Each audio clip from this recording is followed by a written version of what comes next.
My husband left his phone unlocked on our anniversary dinner. I went to order dessert on Uber Eats and instead found hundreds of love notes he'd been sending my sister. It was our 7th anniversary. Marcus had stepped away to use the bathroom at our favorite Italian place, leaving his phone face up on the white tablecloth next to the flickering candle. The Uber Eats notification popped up. He'd been browsing desserts while I wasn't looking, probably planning to surprise me. Sweet, right? That's what I thought as I picked up his phone to add something to the order. But when I opened the app, it wasn't on the restaurant page. It was in his messages. And the name at the top made me freeze. Sarah, heart emoji. Sarah. My sister Sarah? The preview text read, "Can't wait to hold you again tomorrow while she's at work." My hands started shaking, so I almost dropped the phone. 7 years of marriage, and I'm reading love messages between my husband and my little sister. The sister who helped me pick out my wedding dress. The sister who'd been coming over for Sunday dinners every week for the past 3 years. The sister who hugged me at Christmas and told me how lucky I was to have found Marcus. I scrolled up. Message after message, going back months. Maybe years. Missing your skin against mine. She was talking about repainting the kitchen today, and all I could think about was you against those same walls. When she hugged us goodbye last night, I was getting hard thinking about later. Each message felt like a knife twisting deeper. But I couldn't stop reading. There were photos. Videos. Screenshots of Marcus complaining about me, about my weight gain, about how I'd become boring after my dad died last year, about how I never initiate anymore. And Sarah's responses. God, Sarah's responses were worse than his. She called me pathetic, said I let myself go, laughed about how clueless I was. How I deserved this for being such a sad, needy mess since Dad passed. The worst part? The timestamps. Some of these messages were sent while they were both sitting at our dinner table. While I was cooking for them. While I was telling Sarah about my day, asking for her advice about work problems, and sharing my fears about Mom's health. Marcus came back from the bathroom, sliding into the booth with that easy smile that used to make my heart skip. "Did you order us something good?" I looked up at him, this man I'd built my entire adult life around, and felt something inside my chest. Something that I don't think will ever come back to life. "Yeah," I managed to whisper, setting his phone down carefully. "I think I found exactly what we deserve." He didn't catch the edge in my voice. Didn't notice how my hands were still trembling. Didn't realize that in the span of 5 minutes, his careless mistake had just blown up everything we'd ever built together. The server came by asking about dessert. Marcus ordered the tiramisu, just like he'd planned. I sat there watching him eat it, watching him make small talk about work, watching him play the role of devoted husband while knowing he'd probably text my sister about this dinner later. About how he had to pretend to care about our anniversary while counting down the minutes until he could see her again. I made it through dinner. I made it through the drive home. I made it through his trying to initiate an anniversary, claiming I had a headache. I made it until he fell asleep next to me, snoring peacefully like he didn't have a care in the world. Then I grabbed his phone and took screenshots of everything. Every message. Every photo. Every cruel joke at my expense. Every plan they'd made while looking me in the eye and lying. I sent them all to myself and then deleted the evidence from his phone. I spent the rest of the night sitting in our bathroom, scrolling through months of betrayal, crying so hard I threw up twice. 7 years of marriage. 12 years together total. And this entire time, the two people I trusted most in the world had been laughing at me behind my back. But here's the thing that took me days to admit to myself: as much as I wanted to play the victim, as much as I wanted to pretend this came out of nowhere. I knew our marriage had been struggling. I knew I'd been distant since Dad died. I knew the spark had faded. I just never imagined the solution would be for him to find that spark with my sister. And I never imagined what I was about to do next. I didn't confront them immediately. That's not how this story goes. For 3 weeks, I played the perfect wife. Made Marcus his coffee every morning. Smiled when Sarah called. Hosted our usual Sunday dinner, where I watched them avoid eye contact while making small talk about Sarah's job at the marketing firm. But every single day, I was planning. I started with a divorce lawyer. Not to file, not yet, but to understand my options. Turns out, when your husband is a software engineer pulling in 6 figures and you're a part-time graphic designer who put her career on hold to support his ambitions, the financial picture gets fast. Especially when you've been married long enough for spousal support but not long enough for permanent alimony. Then I hired a private investigator. Yes, really. I know how it sounds, but I needed proof that would hold up in court. Screenshots from his phone wouldn't be enough. I needed documentation of their actual meetups, their patterns, everything. The pie delivered in 10 days. Photos of them at hotels. Restaurant receipts. A timeline that made me sick. They'd been meeting up twice a week for 8 months. Always on days when I was at my grief counseling sessions or visiting mom. They'd planned this around my father's death. While I was barely functional with grief, Marcus was using my therapy appointments as opportunities to talk to my sister. While I was leaning on Sarah for emotional support, she was giving my husband everything she thought I couldn't. That's when I stopped eating. Stopped sleeping. Lost 15 pounds in 2 weeks. My mom noticed when I came to visit her, asked if I was okay. I told her I was fine, just stressed about work. The lie came so easily. I was getting good at those. But I couldn't keep it together at my job. Started missing deadlines. Snapped at clients. My boss, Jenny, pulled me aside after I had a breakdown during a team meeting about a logo design. "What's going on with you, Em? This isn't like you." I almost told her everything. Almost broke down right there in her office. But instead, I said I was having marriage troubles and might need some time off soon. Jenny's face went soft. "Take whatever time you need. Family comes first." Family. Right. That weekend, I made my move. I called my mom, my brother, and Marcus's parents. Told them all we needed to have a family dinner. Something important to discuss. Sarah tried to get out of it, said she had plans, but I insisted. Told her Marcus and I had big news to share. Sunday dinner was. Everyone was there: Mom, my brother Jake and his wife Lisa, Marcus's parents Tom and Patricia, and of course Sarah. She spent the whole meal looking nervous, barely touching her food. Marcus kept asking me what the big announcement was. I just smiled and said we'd talk about it over dessert. When I brought out the coffee and cake, I also brought out a manila envelope. "So," I said, my voice surprisingly steady, "Marcus and I do have some news to share." I pulled out the printed screenshots and photos. Hundreds of them. Started laying them on the table like I was dealing cards. "We're getting divorced." The room went silent. Marcus's face went white, then red, then white again. Sarah started shaking her head before she even knew what I was showing everyone. Wait, I can explain," Marcus started. "Explain what?" I asked, my voice getting louder. "Explain this text where you call me a pathetic cow who's too depressed to question Mark, or maybe this photo of you and my sister in the bed I sleep in every night?" Patricia gasped. Mom reached for one of the printouts with shaking hands. Jake stood up so fast his chair fell over. "What the, Sarah?" he shouted. "What the actual?"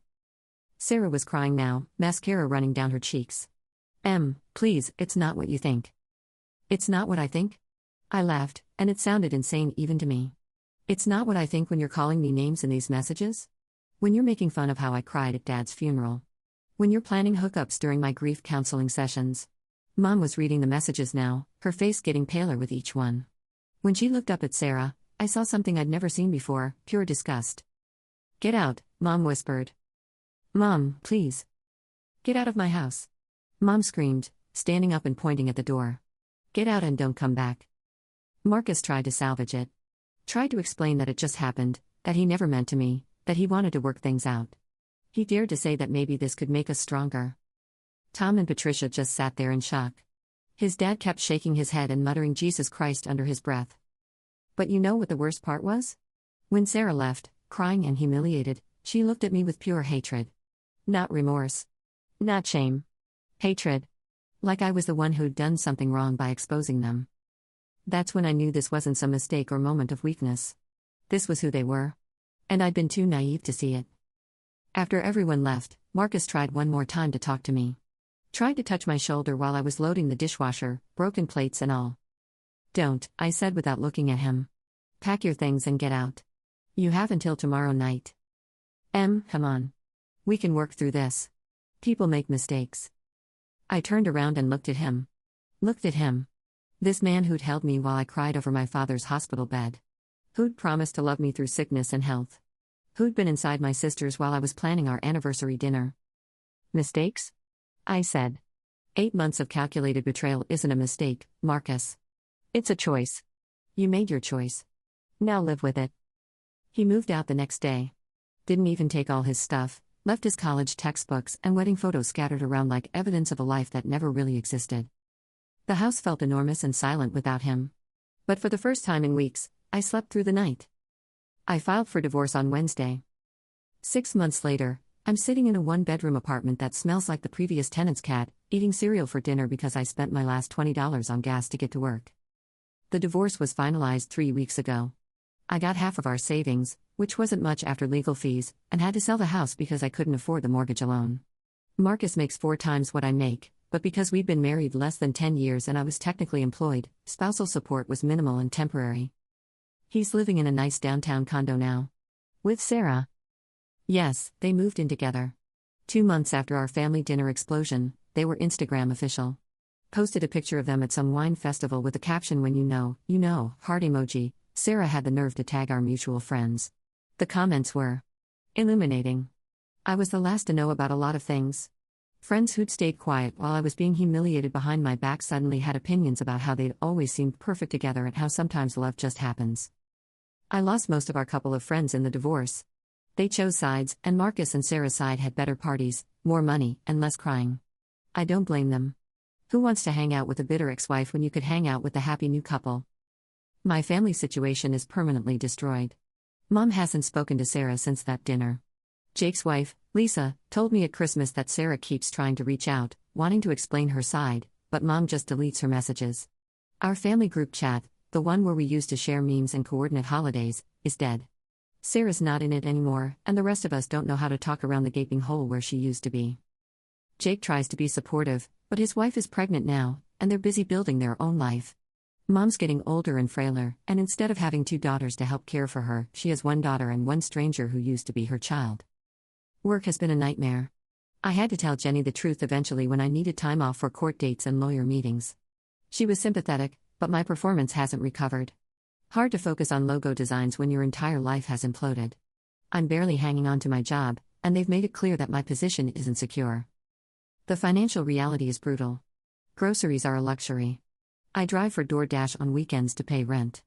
Last month, I had to choose between getting my car inspected and buying medication for the depression that hit after everything fell apart.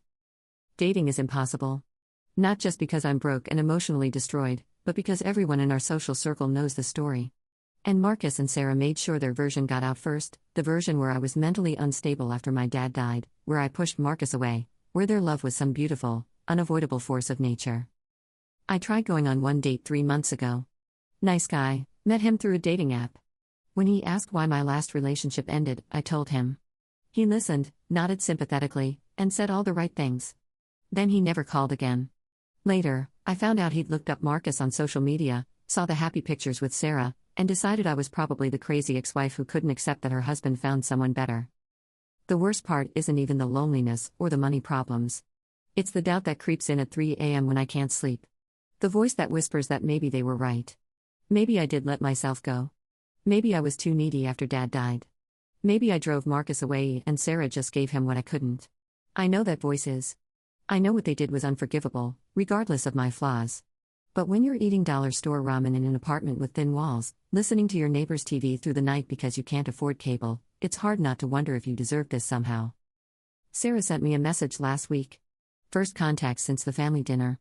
Just 2 words, "I'm sorry." I stared at that message for an hour. Part of me wanted to respond. Part of me missed my sister so badly that at physical we used to talk every day. She was my maid of honor. She held my hand at Dad's funeral. But then I remembered the messages where she called me pathetic. Where she laughed about my grief.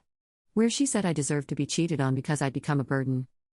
I deleted her message without responding. Last month, Marcus texted me about some mail that came to his condo addressed to me. When I went to pick it up, I saw them through the window. Sarah was wearing my old apron, the one with sunflowers that Mom gave me for my birthday, cooking dinner in their kitchen. Marcus was setting the table with wine glasses I didn't recognize. They looked happy. Genuinely, irritatingly happy. And that's when it hit me, this wasn't just about our excitement or midlife crisis. They fell in love. Real, deep, lasting love. The kind I thought Marcus and I had. The kind that was so much stronger than what we shared that he was willing to destroy everything for it. I'm not the villain in some romance novel who drove her husband into another woman's arms. I'm not the evil ex-wife who couldn't handle her husband's happiness. I'm just the person who got left behind when the 2 people I trusted most found something in each other that they never found with me. And the cruelest part? I can see why they worked together. Sarah's always been the fun sister. The adventurous one. The one who travels and takes risks and lights up rooms.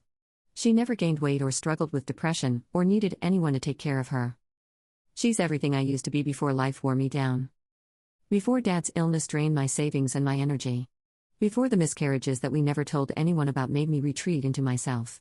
Years of trying to be the perfect supportive wife left me with no identity outside of being Marcus's partner. Sarah didn't just steal my husband. She became the version of me that I'd lost somewhere along the way. Part 4, The Reckoning.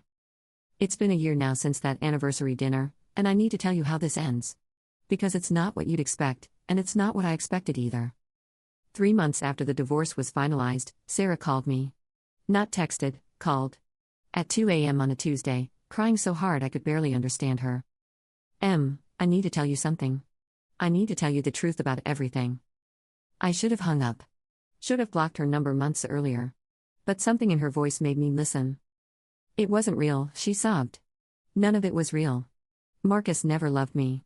He was so angry at you, and I was so jealous of your life, and we got caught up in hurting you. But the minute you found out, the minute there were consequences, he blamed everything on me. She told me about the fights they'd been having. How Marcus had become cruel and controlling the moment they moved in together. How he criticized everything about her, her job, her friends, her body. How he'd started comparing her to me, saying she wasn't as good at cooking or keeping house or managing money. He's punishing me for not being you, she whispered. And I realized. I was never competing with you for him. I was competing with the fantasy version of you that I created in my head. The perfect sister who had everything I wanted. She told me about her eating disorder that started in college, how she'd hidden it from all of us. About the debt she'd racked up trying to seem successful and fun. About the loneliness that made her crave any attention, even stolen attention. I destroyed our family because I was jealous of a life you weren't even happy with, she said. And now I'm trapped in it, and I understand why you were so sad. I listened to her cry for 20 minutes. And when she was done, I said the truest thing I'd felt in a year. I forgive you, but I can't forget you. We hung up, and I haven't spoken to her since. A month later, Marcus called me. Also crying. Also, I want to explain. The relationship with Sarah had fallen apart spectacularly. She'd moved out after he'd thrown a plate at the wall during a money fight. He was seeing a therapist now, understanding his patterns, ready to do the work to win me back. I never stopped loving you, I was just lost and angry, and I made terrible choices. But I know who I am now, and I know what I want. I want us. I listened to his whole speech. His apologies and promise, and therapy revelations. His explanatory was that Sarah had seduced him during a vulnerable moment when we were struggling. His plan for how we could rebuild our marriage stronger than before. When he finished, I was quiet for a long time. Marcus, I finally said. Do you remember what you wrote about me in those messages? About how I'd gotten boring and pathetic? About how I deserved to be cheated on? I was angry, I didn't mean any of that. But you felt it enough to write it. You felt it enough to share it with my sister while she laughed about it. That wasn't anger talking, that was honesty. People can change. You're right. They can. I have. I hung up on him, too. Here's what no one tells you about betrayal this deep: it doesn't just change how you see the people who you are. It changes how you see yourself. I spent months thinking I was the victim, then months thinking I was the villain who drove them together, then months thinking I was the fool who should have seen it coming. But the truth is simpler and more complicated than any of that. I was a woman who'd lost herself in a marriage to a man who'd stopped seeing me as a person. Sarah was a woman who'd never learned to find value in herself outside of male attention. Marcus was a man who chose cruelty over honesty when things got difficult. We were all broken in different ways, and instead of healing, we healed each other. The difference is, I'm the only one who's trying to fix my broken parts instead of just finding new people to break. I'm back in therapy, real therapy this time, not just grief counseling. I'm learning about codependency and self-worth and how to build a life that doesn't revolve around someone else's approval. I got a promotion at work after finally telling Jenny the whole truth and asking for help instead of pretending I was fine. I bought a small house with the money from selling our place. It's tiny and the kitchen faucet leaks, but it's mine. Mine. No one else's name on the deed, no one else's approval needed for the paint colors. I'm dating someone new. His name is David, and he's kind and funny and patient with my trust issues. When I told him about Marcus and Sarah, he said, "That must have been devastating. I'm sorry that happened to you." No judgment about my role in the marriage's problems. No questions about whether I drove them together. Just an acknowledgement that I'd been. Last week, I ran into Marcus at the grocery store. He looked tired. Older. He tried to make small talk, asked how I was doing. I was polite but distant. When he asked if we could grab coffee sometime to really talk, I said no. I'm not angry anymore, I told him. But I'm not interested in looking backward either. Walking away from him, I felt nothing. Not satisfaction, not anger, not sadness. Just the quiet relief of a decision that felt right. I saw Sarah once, too, about a month ago. She was at Mom's house when I stopped by unexpectedly. She'd lost weight, looked hollow around the eyes. Mom later told me Sarah had been trying to reconcile for months, but Mom wasn't ready. Might never be ready. She's still my daughter, Mom said. But she's not my Sarah anymore. That Sarah died the day she betrayed you. The cruelest irony? Sarah and Marcus destroyed their relationship with me to build something together, then destroyed their relationship with each other anyway. All that damage, all that pain, for something that lasted less than a year. But here's what I learned: their relationship was never about love. It was about rebellion.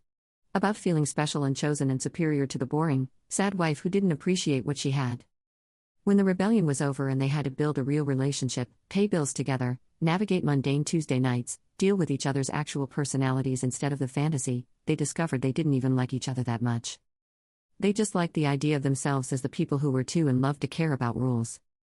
I'm not grateful this happened. I'm not going to tell you it was a blessing in disguise or that I'm stronger now or any of that. I lost my marriage, my sister, my financial security, and my faith in my judgment are real losses that will affect the rest of my life. But I did learn something valuable: the life I was trying so desperately to save wasn't worth saving. Marcus was right about one thing: I had become boring and sad and difficult to be around. But instead of communicating with me or suggesting we both work on our problems, he decided to talk to my sister and make fun of my grief. Sarah was right, too. I had let myself go and become needy and pathetic. But instead of supporting me through the hardest year of my life, she decided to compete with me for my husband's attention and mock my pain. They were both right about my flaws. They were just wrong about what to do with that information. Now I live alone in my tiny house with a leaky faucet, and some days are still hard. Some day, as I miss the fantasy of the family I thought I had. Some days I wonder what would have happened if I'd fought harder for my marriage or been a better sis, or made different choices after Dad died. But most days, I wake up in my own space, make decisions based on what we want instead of what would make someone else happy, and remember that sometimes the worst thing that happens to you is also the thing that saves you from a life you never actually wanted. The last time I drove past their old condo, there was a for rent sign in the window. I didn't slow down to look closer, but I did smile. Because the best revenge isn't moving on, it's becoming someone they never deserved in the first place, and realizing you're better off without people who could look you in the eye and lie for months about loving you. Some betrayals so deep they change your DNA, and you have to decide, are you going to let that change make you bitter or make you better? I chose better, but it took losing everything to figure out what that meant. The woman who picked up that phone at our anniversary dinner doesn't exist anymore. She died in a bathroom at 3 a.m., choking on screenshots of her humiliation. What's left is someone who finally learned the difference between being loved and being convenient.